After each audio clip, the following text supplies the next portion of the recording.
हमारी ट्रेजेक्ट्री बतदरीज बढ़ती जा रही है। पाकिस्तान में ये जो डेलीगेशन आया है सी पैक के हवाले से, उभरते मंजरनामे के हवाले से तुर्किया को अपने ताजर, तिजारत और ट्रेड को आगे सेंट्रल एशियन में परवान चढ़ाने के लिए ट्रेन की सर्विस 7 दिनों में इस्तांबुल पहुंचा देती है ईरान से होते हुए। बात कर लेते हैं पाक तुर्क दोस्ती की, तो वो नई बुलंदियों पर पहुंच गई है।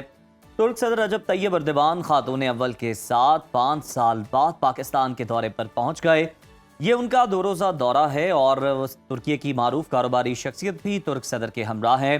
एलामिये में ये बताया गया है कि सदर मुमलिकत आसिफ अली जरदारी और वज़ीर आज़म शहबाज शरीफ ने नूर खान एयरबेस पर तुर्की के सदर का इस्तकबाल किया है। सदर रजब तैयब अर्दवान की आमद पर उनके एजाज़ में 21 तोपों की सलामी दी गई। रवायती लिबास में मलबूस स्कूल के बच्चों ने तुर्क सदर को खुशामदीद कहा। इसके अलावा मिलिट्री बैंड ने भी रवायती अंदाज में तुर्क सदर का इस्तकबाल किया, जबकि पाकिस्तान की फ़िज़ाई हदूद में पाक फ़िज़ाइया के तैयारों ने फ़िज़ाई इस्तकबाल किया। पाक फ़िज़ाइया के JF-17 तैयारे तुर्क सदर के जहाज़ को अपनी हसार में इस्लामाबाद लाए। तुर्क सदर अपने दौरे के दौरान वज़ीर आज़म शहबाज शरीफ और सदर आसिफ अली जरदारी से मुलाकातें करेंगे। वो वज़ीर आज़म शहबाज शरीफ के साथ पाक तुर्क आला सतह स्ट्रेटेजिक कोऑपरेशन काउंसिल इजलास की मुश्तरका सदारत भी करेंगे और मुतादिद अहम मुआहदों और MOUs पर भी दस्तखत मुतवक्के हैं। वज़ीर आज़म शहबाज शरीफ ने अपने बयान में कहा कि सदर अर्दवान की क़यादत में पाक तुर्क बरादराना ताल्लुकात मजबूत तर होते जा रहे हैं। सदर अर्दवान के तारीखी दौरे पर हम इन मजबूत ताल्लुकात को मज़ीद बुलंदियों तक पहुँचाने की ख्वाहिशमंद हैं। पाकिस्तानी आला हुकाम के गैर मुल्की दौरे और गैर मुल्की शख्सियात के पाकिस्तान के दौरे कितने मौसर साबित हो सकते हैं? तुर्किया के सदर रजब अर्दवान 5 साल बाद पाकिस्तान का दौरा कर रहे हैं। ये दौरा दोनों मुल्कों के लिए कितना मौसर साबित हो सकता है? न सिर्फ दोनों मुल्कों के लिए बल्कि खित्ते के लिए भी बहुत मौसर साबित हो सकता है। और जाहिर है दोनों मुल्कों की हमारी तो हमेशा पीपल टू पीपल रिलेशन भी, मिलिट्री टू मिलिट्री रिलेशन भी, और हमारे सकाफत, कल्चर, तमाम और मजहब, हमारे तमाम लिहाज से हमारे वो बामो उरूज पर ताल्लुकात हैं। उन बामे उरूज के ताल्लुकात को आगे बढ़ाने के लिए मजीद ये दौरा, जो कि प्राइम मिनिस्टर के इन्विटेशन पे ये किया गया है, 5 साल बाद स्टेट विजिट पे आए हैं।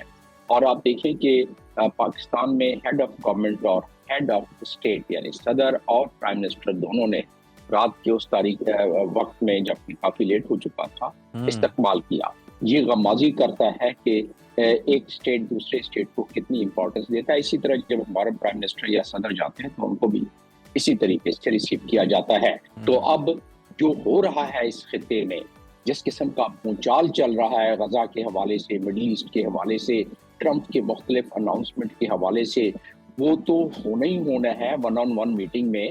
लेकिन उससे हटकर अगर आप बात करें कि एक तसलसल है इस हाई लेवल स्ट्रेटेजिक काउंसिल की मीटिंग जो अभी होगी या इससे पहले हुई है, उसमें बड़े कलीदी किस्म के फैसले किए गए। और उन कलीदी किस्म के फैसलों में मैंने कि जैसा कि जिक्र किया और हम सब जानते हैं कि हमारी बड़े पुख्ता किस्म की हमारी ट्रेजेक्ट्री जो है बतदरीज बढ़ती जा रही है हमारे बायलैटरल ताल्लुकात की। उस बायलैटरल ताल्लुकात के हवाले से तिजारत के मामलात में वो तेजी नहीं आई जो कि आनी चाहिए। $450 मिलियन या $500 मिलियन कोई बड़ी बात नहीं है। 5 बिलियन का जो तखमीना लगाया गया है अगले 2-3 सालों में, तो वो उसको अटेन करने के लिए बल्कि उससे ज्यादा भी हो सकता है, क्योंकि दुनिया ग्लोबल वेस्ट से ग्लोबल साउथ की तरफ मूव कर रही है। तो इस वक्त बड़ा इन्वायरमेंट काफी फेवरेबल है पाकिस्तान और पाकिस्तान जैसे ममालिक इस खित्ते के। तुर्की और पाकिस्तान इस्लामिक हुमा और इस्लामिक ममालिक के बहुत ही कलीदी और बहुत मजबूत और ताकतवर ममालिक हैं। कौमी क़यादत की हालिया गैर मुल्की दौरे पाकिस्तानी मईशत की तरक्की के लिए कितना अहम किरदार अदा कर सकते हैं? इसको थोड़ा सा डिस्क्राइब कर दीजिए। ये हमें इल्म है कि हमारी कुछ मजबूरियां हैं जो कि हमारी कॉस्ट ऑफ डूइंग बिजनेस, हमारे तमाम ताजिर, हमारे तमाम इंडस्ट्रियलिस्ट को यही एक फिक्र खाई जा रही है और बिल्कुल दुरुस्त फिक्र है कि उनको कॉस्ट ऑफ डूइंग बिजनेस बहुत ज़्यादा पड़ता है बांग्लादेश के मुकाबले में, वियतनाम के मुकाबले में और बाकी मुकाबलों में, तो उससे हमारी एक्सपोर्ट नहीं बढ़ रही है। तो इस विजिट से क्योंकि उनके साथ एक हाई पावर डेलीगेशन भी आया है और ये हाई पावर स्ट्रेटेजिक काउंसिल की मीटिंग भी होनी है। आपको मैं बताता चलूं कि इसमें इन्वेस्टर्स जो कि अब तुर्की हर इन्वेस्टर अपने मफाद को देखता है, चाहे आपके ताल्लुकात आसमान को छू रहे हों, लेकिन ममालिक के जो ताजिर आते हैं वो देखते हैं कि मैं इस तिजारत से अपने क्या मफाद हासिल कर सकता हूँ। तो उस लिहाज से उनके वो आया है, पूरा डेलीगेशन आया है। और अब आप देखें, जो मैंने इससे पहले जिक्र किया कि किस तरफ वेस्ट से ग्लोबल वेस्ट से ग्लोबल साउथ की तरफ सारी चीज़ें मूव हो रही हैं और दुनिया इसी वजह से रेजिस्टेंस आ रही है अमेरिका की तरफ से, क्योंकि अमेरिका 50 सालों से बादशाहत यानी कि यूनिपोलर दुनिया का एक बादशाह था। अब उससे वो यूनिपोलर के बजाय मल्टीपोलर होता हो गया है तकरीबन। तो उसमें उसको फिक्र है, जिसकी वजह से आखिरी जो है वो हरबे अख्तियार हो रहे हैं। तो मैं आ जाता हूँ पाकिस्तान पर। पाकिस्तान में ये जो डेलीगेशन आया है सी पैक के हवाले से, उभरते मंजरनामे के हवाले से, आगे जाके सी पैक के हवाले से तुर्किया को अपने ताजिर तिजारत और ट्रेड को आगे सेंट्रल एशियन में परवान चढ़ाने के लिए आप अंदाजा करें कि इस्लामाबाद से जो ट्रेन की पहले से सर्विस हो चुकी है और वो मौजूद है सर्विस, वो तकरीबन 7 दिनों में इस्तांबुल पहुंचा देती है ईरान से होते हुए। ये बुर्दवान की अगर हम दौरे की बात करें तो इससे क्या समझते हैं आप? आलमी और इलाकाई हालात की अगर हम देखें, बिलखसूस गजा की सूरत हाल पर इस वक्त जो मामला चल रहे हैं, जिस तरह से फ़लस्तीनियों को दरबदर करने की बातें हो रही हैं, तो आपको लगता है कोई मजबूत पैगाम सामने आ सकता है? जी, वो कि कुदरती अमल होगा, क्योंकि इस वक्त जो हालात दुनिया के और खिते के खास तौर पे चल रहे हैं, उसमें पूरा मिडल ईस्ट एक तजब्जुब के आलम में है और उसकी वजह से ये जो इस दो तरफा मीटिंग होगी और वन ऑन वन मीटिंग होगी, उसके बाद जिस तरह प्राइम मिनिस्टर ने अभी दुबई में बयान दिया है, उसके तसलसल में तैयब एर्दोगान साहब जो है वो भी बहुत इसमें काफ़ी कलीदी आवाज़ रखते हैं, बड़ी अपनी मजबूत आवाज़ रखते हैं गजा के हवाले से। तो मैं समझता हूँ दोनों लीडरान इस बारे में ज़रूर बयान देंगे और उभरते हुए मंजरनामे में जहाँ के फ़लस्तीनियों को गजा से धक्का देने की कोशिश की जा रही है, जिसमें महसूस होता है कि कामयाबी हासिल करने के बड़े ज़्यादा इम्कानात हो गए हैं ट्रंप के और इजराइल के। तो उस लिहाज से देखा जाए तो और फिर उसके जो मज़मरात होंगे और उसकी जो अंडरग्राउंड मूवमेंट शुरू हो जाएगी, जिसका कि खदशा है कि अगर किसी को आप दबाते रहेंगे किसी तहरीक को, तो वो तहरीक अंडरग्राउंड चली जाती है। तो फिर पूरे मिडल ईस्ट में, तुर्की में, पाकिस्तान में, मुस्लिम ममालिक में इसका एक जल्जला आ सकता है। तो जाहिर है ये बात ज़रूर इस पे सामने आएगी और इस बात को का कुछ जिक्र किया जाएगा और कुछ उसको अंदरूनी तौर पर उसे एब्जॉर्ब किया जाएगा।